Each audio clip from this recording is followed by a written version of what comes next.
Olá pessoal, tudo bem? Aqui é o professor Alan, de Matemática, sextos e sétimos anos. Vou corrigir a atividade número 2 do sexto ano. Então vamos começar com o número 1. Utilize o transferidor acima para marcar um ângulo de 30 graus. Existe mais de uma forma. Como dica, faça o seguinte. Marque o ponto ao centro e, utilizando uma régua ou algum objeto que consiga fazer a ligação, serve até mesmo um lápis, faça um traço que vai do ponto central até o zero que fica acima. Bom, então aqui eu estou utilizando uma caneta digital para tentar marcar, ver se facilita o entendimento. Mas é um pouco difícil de manusear, tá bom?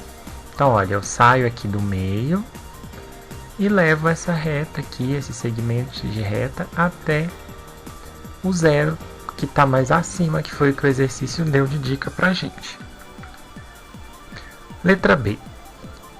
Existem dois números 30 próximos desse zero. Você pode escolher um deles. Você pode escolher ou esse aqui que está à direita, ou você pode escolher esse aqui que está à esquerda. Tanto faz. Com os dois o exercício fica correto. Então você vai pegar uma régua, um lápis ou algum objeto e marcar. Eu vou escolher o da direita. Então, fiz aqui minha marcaçãozinha de segmento de reta. Está pronto o exercício. Caso vocês queiram, vocês podem desenhar ali a voltinha do ângulo no transferidor, olha, assim, para marcar. Não ficou muito bom, deixa eu arrumar. Para poder marcar a voltinha do ângulo, igual a gente faz quando está usando no caderno. Olha. Beleza? O número 2 pede para a gente marcar um ângulo de 45 graus.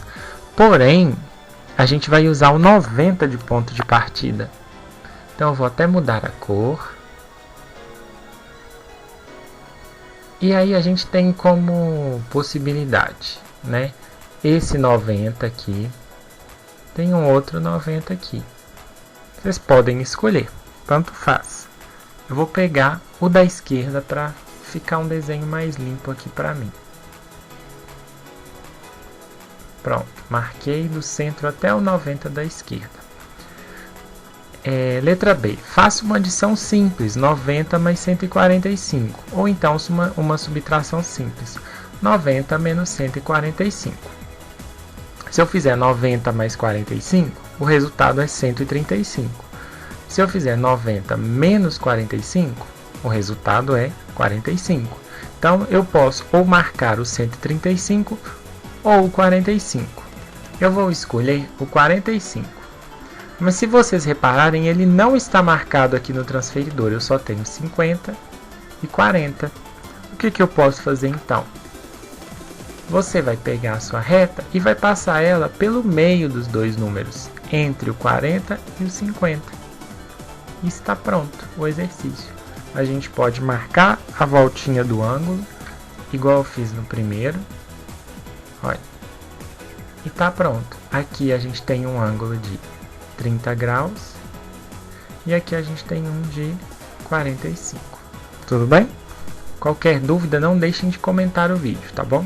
Prosseguindo então a atividade, vamos fazer o exercício número 3.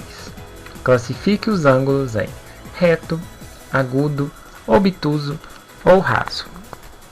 O que significa isso? O ângulo reto é um ângulo que possui 90 graus.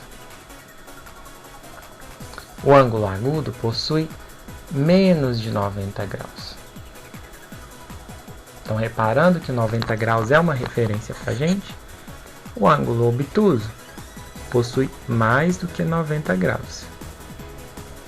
E o ângulo raso é o ângulo de 180 graus.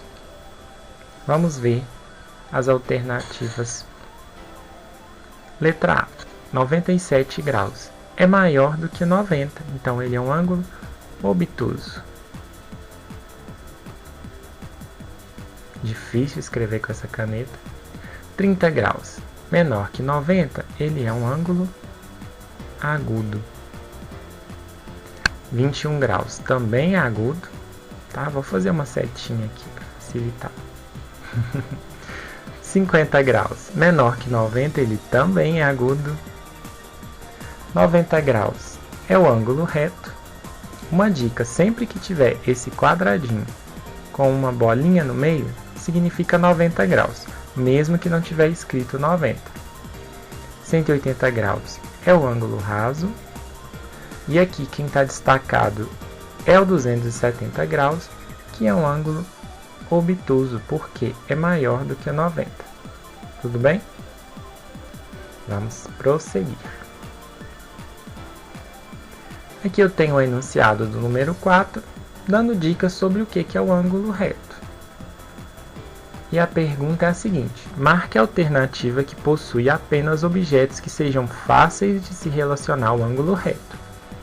O livro escolar. A gente vai procurar quininhas assim, olha, com quadradinhos. O livro escolar é como a folha de caderno, ele está certo. Vidro de desodorante tem esse formato?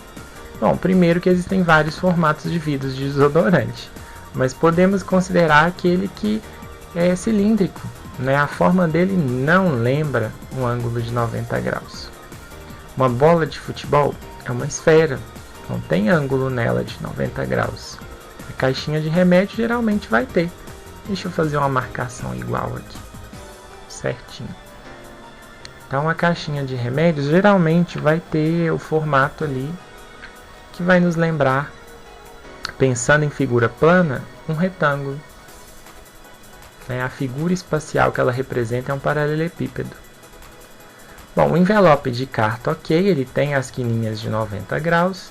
A nota de R$2 também. Olha, provavelmente a resposta então é a letra C. Um brinco. Brinco pode ter muitos formatos, pode ser argola, pode ter bolinha, pode de fato ser quadrado, ter um ângulo reto, mas está muito aberto, então não vai ser o brinco. Agora a folha de caderno também estaria correta. Como o exercício pede o que for fácil, o brinco está excluído. O número 5 pede para a gente anotar todos os que foi possível observar o ângulo reto com facilidade.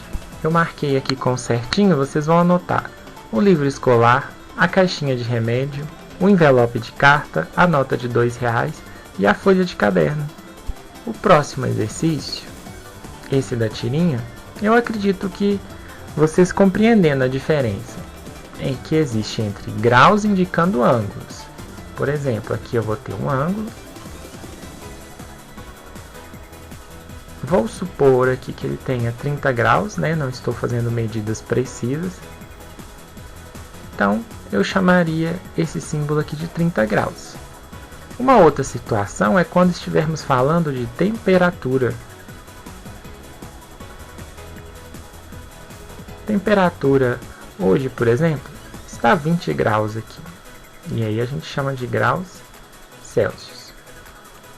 O símbolo, notem que é o mesmo, mas ele tem um complemento aqui do C de Celsius, no nosso caso, aqui no Brasil, que segue um sistema de unidades de medida. Os dois se chamam graus, porém estão falando de grandezas diferentes.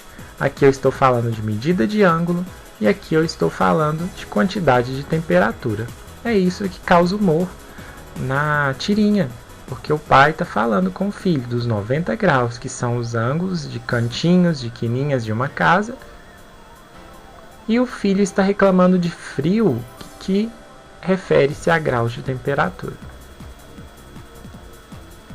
O número 7 pede para que a gente desenhe o rapaz em 3 ângulos retos de um dos quartos. Então a gente tem de quarto esse e esse. Pedir para evitar as portas, então vocês, por exemplo, podem desenhar um aqui e um aqui, é uma resposta correta. Dar de cor, pode desenhar um aqui e um aqui, outra resposta correta. Por fim, vocês poderiam desenhar aqui e aqui, e já teriam 3 respostas corretas. Então, está resolvido. Vocês precisam fazer apenas uma para resolver o exercício. Bom, em seguida vem uma tabela que é para ser usada do número 8 até o número 10. O número 9 e o 10, eu acredito que Com a leitura não vão haver dúvidas para resolução, mas qualquer dúvida podem entrar em contato. Vou resolver apenas até o 8. Bom, o 8 pergunta quantas colunas a tabela possui. A coluna é essa divisão vertical, olha. Primeira coluna, segunda coluna, terceira coluna. Logo, quantas colunas nós temos nessa tabela? Temos 3. Em seguida, pergunta quantas linhas. Linhas são essas partes horizontais da tabela. Olha, tem 1, 2, 3, 4, 5, 6. A tabela possui 6 linhas. Então ela possui, deixa eu descer um pouquinho aqui a tela. 6 linhas. Quantas regiões do Brasil aparecem na tabela? 1, 2, 3, 4, 5. Vou escrever em número aqui o 5. Qual a fonte dos dados apresentados? É este site aqui, covid.saude.gov.br. Tá bom? Aí vocês vão copiar o site aqui. Quando os dados foram colocados em dia? Aqui tem uma dica. Uma coisa é quando eles foram atualizados. A resposta da questão é 7/12/2020. Essa é a resposta. Vocês copiem aqui, 7/12/2020. Esta data aqui foi a data que eu acessei o site, então ela não é a resposta da letra E. Qualquer dúvida, estou à disposição. Bons estudos para vocês. Um abraço.